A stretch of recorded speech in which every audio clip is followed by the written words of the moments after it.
మీ కాసా శ్రీనివాసులు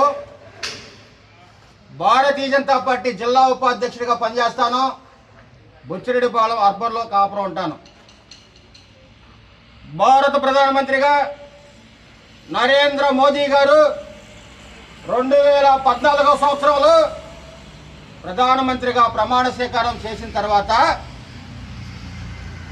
చాలామంది ప్రజలు వైద్యం అందక అనారోగ్యంతో అల్లాడుతున్నారు.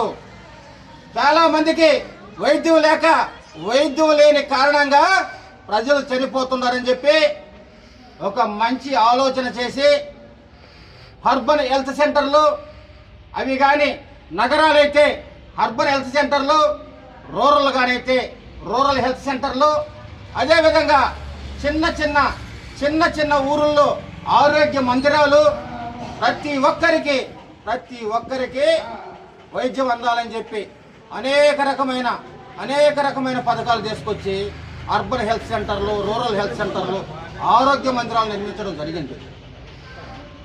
అందులో భాగంగా బుచ్చిరెడ్డిపాలెం మున్సిపాలిటీగా ఏర్పడిన తర్వాత బుచ్చిరెడ్డిపాలెం అర్బన్ కూడా ఒక హెల్త్ సెంటర్ ఉండాలా. ఈడ బడుగు బలహీన వర్గాల వాళ్ళు ఈడ నివాసం ఉంటుంటారు. వైద్యం అందక నానా ఇబ్బందులు పడుతున్నారని చెప్పి బుచ్చిరెడ్డిపాలెనికి అర్బన్ హెల్త్ సెంటర్ ఒకటిచ్చి దానికి 1,16,00,000 రూపాయలు మొత్తం గ్రాంట్ కూడా కేంద్ర ప్రభుత్వం నుంచే ఈ అర్బన్ హెల్త్ సెంటర్కి రావడం జరిగింది. ఈ అర్బన్ హెల్త్ సెంటర్లో ఇచ్చే మందులు కానీ, ఉండే డాక్టర్లకు కానీ, ఉండే స్టాఫ్కి కానీ మొత్తం కూడా కేంద్ర ప్రభుత్వమే నిధులు ఇచ్చి ప్రజలకి మెరుగైన వైద్యం అందించమని చెప్పి అర్బన్ హెల్త్ సెంటర్లు నిర్మించడం జరిగింది. అందులో భాగంగా ఇటీవల కాలంలో మన అర్బన్ హెల్త్ సెంటర్ని ప్రారంభించడం జరిగింది.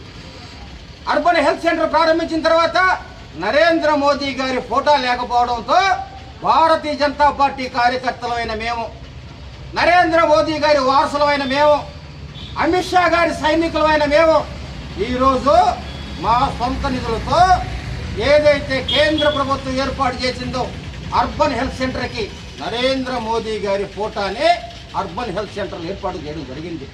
అంతేకాదు ప్రజలకు మెరుగైన వైద్యం అందాలని చెప్పి బుచ్చిరెడ్డిపాలెం ప్రభుత్వ హాస్పిటల్లో కూడా 30 లక్షల రూపాయలు మొత్తం కేంద్రమే ఇచ్చి, మొత్తం కేంద్రం నిధులతోనే యునాని హాస్పిటల్ అంటే హోమియోపతి హాస్పిటల్ కూడా